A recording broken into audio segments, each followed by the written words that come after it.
शहर में इन दिनों बैटरी से चलने वाली गाड़ियों की तादाद बढ़ गई है। करीब 3000 से अधिक ई रिक्शा शहर में चल रहे हैं।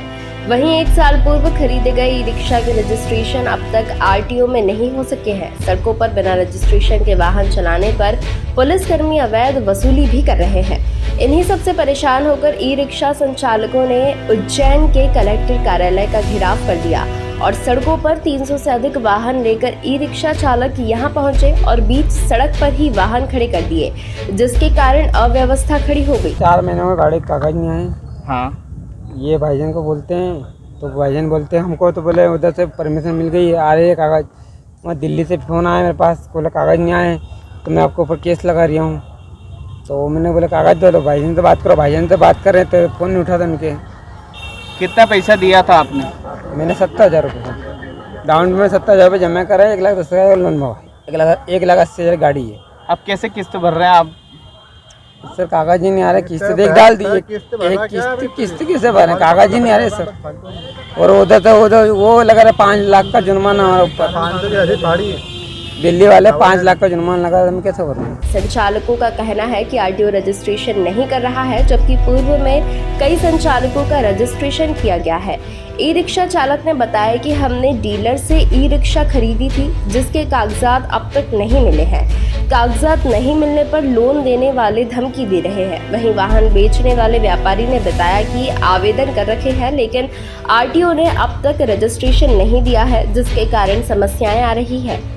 चूँकि अभी 2-2.5 महीने पहले हम लोगों को ओरल एक सूचना मिली थी कि ई रिक्शा पे अभी कुछ समय के लिए रजिस्ट्रेशन रोका गया है, तो बताया गया था कि चुनाव की वजह से आचार संहिता लगी है। उसके बाद बताया गया कि सावन सोमवार चल रहे हैं, शायद इस वजह से रजिस्ट्रेशन नहीं हो रहे। चूँकि आज के पेपर में ये चीज़ आई है कि जिन गाड़ियों को रजिस्ट्रेशन नंबर नहीं होंगे उन गाड़ियों को जब्त करा जाएगा। तो सारे जितने भी ई रिक्शा के उज्जैन में चला रहे हैं जो, तो वो सब इकट्ठे हुए कि साहब इसकी वजह क्या। हमने बोला इसकी वजह हमें नहीं मालूम, इसकी वजह आरटीओ साहब को, कलेक्टर साहब को मालूम है। तो सभी ई रिक्शा जो भी यहाँ पर ड्राइवर संचालित करते हैं, उस सब कलेक्टर साहब के वहाँ है।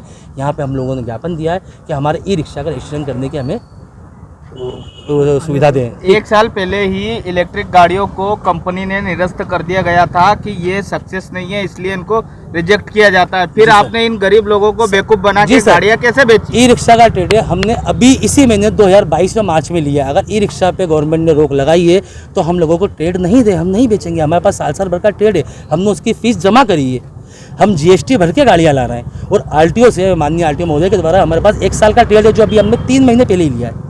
तो 1 साल पहले रोक लगी थी, हमें ट्रेड नहीं दिया, हमें सूचना देते कि आप ई रिक्शा मत बेचें, हम नहीं बेचते। हमें बिजनेस की परमिशन दी है स्टेट गवर्नमेंट ने, इसलिए हम बिजनेस कर रहे हैं। कितने की एक गाड़ी है? एक गाड़ी सर 160 से लेकर 80 तक बिकती है। उस पर 12,500 रुपये तकरीबन आरटीओ का टैक्स भराता है। जो सारे ई रिक्शा का आरटीओ में हमने टैक्स भर चुका है, वीआईडी करती है। और अभी वीआईडी पे भी रोक नहीं है, ऑनलाइन पेमेंट जमा हो रहा है हम लोगों का, और हम जमा कर रहे हैं। कितने ऐसे ई रिक्शा वाले? ई रिक्शा 300 के तकरीबन है जिनके रजिस्ट्रेशन नहीं हुए।